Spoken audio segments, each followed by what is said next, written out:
Annyeong 여러분, kali ini kita akan membahas alur drama Korea yang berjudul Alchemy of Soul episode 10.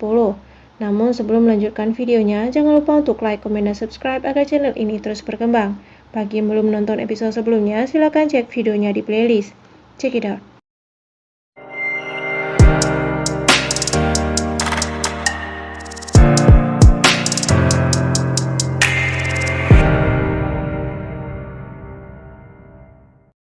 Kim Do-joo meminta agar ruangan Janguk dibersihkan. Mungkin kamar ini akan menjadi kamar pengantin, dan ia berharap kalau telur yang harus dilindungi itu adalah Nona Hyo, yang anggun seperti bangau. Tetapi Mudok mengatakan untuk tidak terlalu memikirkannya, bisa jadi telur itu adalah elang yang menyeramkan. Di Songram, Janguk telah menyelesaikan tugasnya dalam waktu yang cepat. Ia telah mengganti guru sebanyak 12 kali, dan untuk tugas itu bukanlah hal yang sulit. Karena tugasnya telah selesai, ia izin untuk pulang, namun Pamang Park melarangnya dan memberikan sebuah buku, dan kalau ia telah mempelajari buku tersebut, maka Janguk akan bebas keluar masuk Songram. Dengan kesal, Janguk membuka buku itu, yang ternyata tidak ada isinya. Ternyata itu adalah buku Shim, dan butuh waktu 6 bulan untuk menyelesaikan buku tersebut. Hingga ada teman yang meremehkan Janguk yang membuat Yul marah. Bagaimana mereka bisa berkata demikian kalau mereka saja belum pernah menerima buku itu? Ternyata Pamampa melakukan itu bukan untuk melatih Janguk, melainkan agar ia dapat dengan mudah mengawasi Janguk. Dan menurut mereka, Janggang akan kembali ke Songram begitu ia tahu tentang Janguk.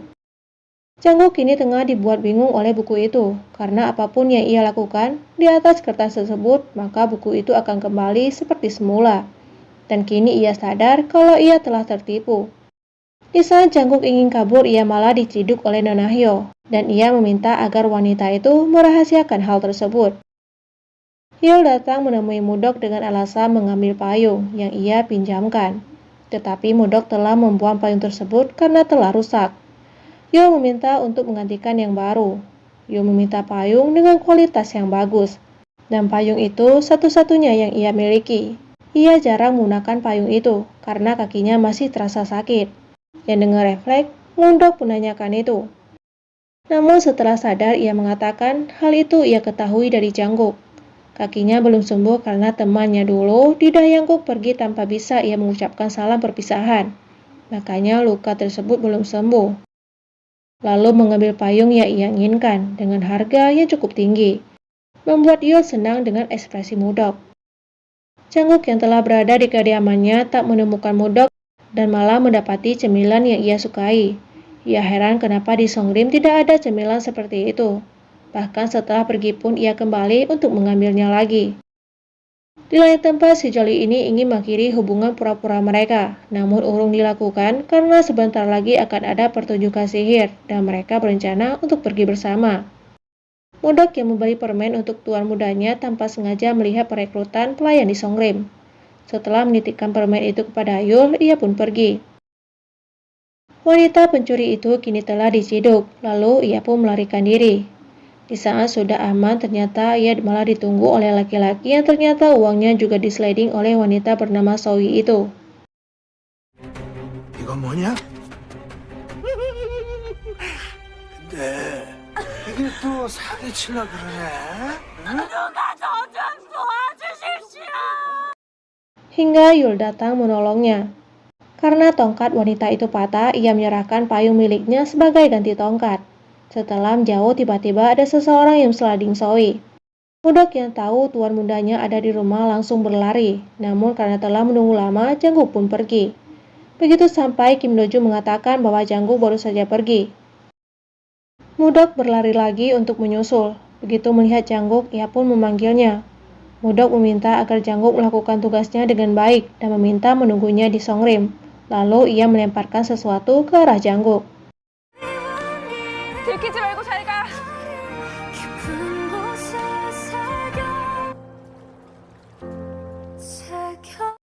Begitu sampai di gerbang Songram, Janguk bertemu dengan pangeran dan meminta apa yang Janguk sembunyikan. Yang ternyata itu adalah yakwa. Pangeran menebak kalau Janguk baru saja pulang. Pangeran melihat cemilan yang ia dapatkan dari Janguk pun memakan cemilan tersebut, yang ternyata sangat enak. Lalu ia menyimpannya. Karena lelah menunggu, akhirnya laki-laki itu masuk melihat Jangguk. Beruntung, Jangguk datang di saat waktu yang tepat. Saat Nona Hyo pergi, Jangguk melihat berkas cemilan di atas meja, dan ia yakin kalau wanita itu pasti sangat bosan. Sedangkan Mudok kini memberitahu Kim Doju bahwa ia telah mendaftarkan diri sebagai pelayan di Songrim, dan terbukti bahwa Jangguk memerlukan dirinya. Hingga Kim Doju mengatakan kalau Mudok bisa masuk ke Songrim tanpa pendaftaran itu. Kim Doju kini tengah melakukan nepotisme agar Mudok bisa masuk ke Songrim dengan jalur orang dalam, bahkan memberikan hadiah untuk memuluskan rencananya kepada kepala pelayan. Kini Kim Doju tengah disidang oleh Pamangpat karena saking marahnya laki-laki itu mengatakan akan memutuskan hubungan mereka. Mendengar itu, Kim Doju naik pitam. Dia mengakui kalau mereka tak sedekat itu, bahkan dengan mudah Pamangpat memutuskan hubungan mereka. Pamangpat menyerahkan syal itu kembali, namun malah terjadi tarik-menarik. Dengan wajah tertunduk, Pamangpat ingin meminta maaf, tapi malah Kim Doju sudah sampai di pintu dan menutup pintu itu dengan sangat elegan. 김도주! 어렵구만. Di saat Jangguk memperhatikan buku Shim, Guru Lee datang. Ia mengatakan bahwa butuh waktu 1 tahun untuk membaca buku itu dan mengajak Jangguk untuk menjadi muridnya dengan minum teh danggen. Guru Lee memberitahu kalau di dalam buku itu terdapat surat cinta Tuan Hyo Song-gyong untuk kekasihnya. Namun orang yang sedang membaca tak tahu kalau itu adalah surat cinta, yang membuat Jangguk semakin kesal. Guru Lee yang tengah dengan Tuan Hyo tanpa sengaja melihat Kim Doju.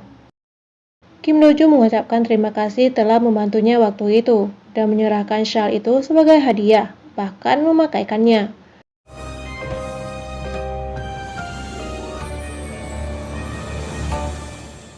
잘 어울리십니다. Di luar, para peserta diabsen satu persatu hingga nama Mudok. Para peserta diberikan kertas untuk menjawab pertanyaan dengan sempurna. Sedangkan Danggu dan Yo serta pangeran yang tahu kalau Mudok ikut tes itu berusaha untuk mengerjakan tugas itu bersama-sama dan meminta pangeran untuk ke tempat ujian tersebut memberikan kertas itu. Mereka memberi salam kepada pangeran dan mereka semua diminta untuk melanjutkan tugasnya. Begitu ada kesempatan, pangeran memberikan kertas tersebut kepada Mudok hingga Mudok dinyatakan lulus. Dan ketiga laki-laki ini tampak bahagia. Para peserta yang lulus mengikuti ujian praktik, dan setiap ujian yang Mudok lakukan dinyatakan lulus. Di ujian terakhir mereka harus mengambil air dari jarak 2 km, sedangkan Pamangpat menemui dan memastikan Jangguk baik-baik saja. Pamangpat mengatakan tak ada rahasia di dalam buku tersebut, karena bukan perihal pribadi. Mendengar hal itu, ia semakin yakin dengan perkataan Guru Lee bahwa tak ada yang tahu kalau itu adalah surat cinta. Buku itu ditulis oleh Sogyeong untuk pendiri Jin Yowon. Jangguk mengingat kata-kata Guru Lee bahwa surat cinta biasanya diawali dengan apa. Hingga Jangguk menanyakan nama pendiri Jin Yowon yang bernama Solran. Hingga teka-teki buku itu dijawab, bahkan sekarang ia mampu melihat tulisan di buku itu. 그분의 이름이 이 글을 열게 하는 시작이다.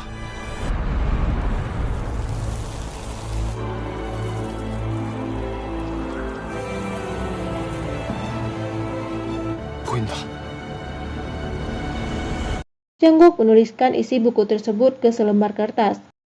Sedangkan Mudok sekarang tengah berusaha keras agar ia bisa lulus.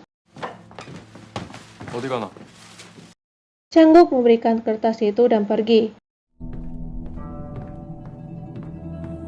Ketiga laki-laki itu khawatir dan was-was karena Mudok. Dengan sisa semangat yang Mudok miliki, ia membayangkan dirinya yang dulu, dan kata-kata yang ia ucapkan lebih baik meninggoy daripada tidak melakukan apapun. Hingga semangat muncul dan mencapai garis finish. Pamangpat yang membaca kertas itu merasa heran, dan saat diberitahu kalau Jangguk disecukuan karena Mudok pingsan. Pamangpat mengaitkan semua momen mereka berdua, apalagi keduanya melakukan tugasnya dengan baik agar bisa selalu bersama. Jangguk mengatakan bahwa buku Shim terdapat surat cinta yang tak tersampaikan dengan baik. Berbeda dengan surat yang Mudok berikan, pesannya tersampaikan dengan baik. Jangguk membalas surat yang Mudok berikan. Aku juga merindukanmu.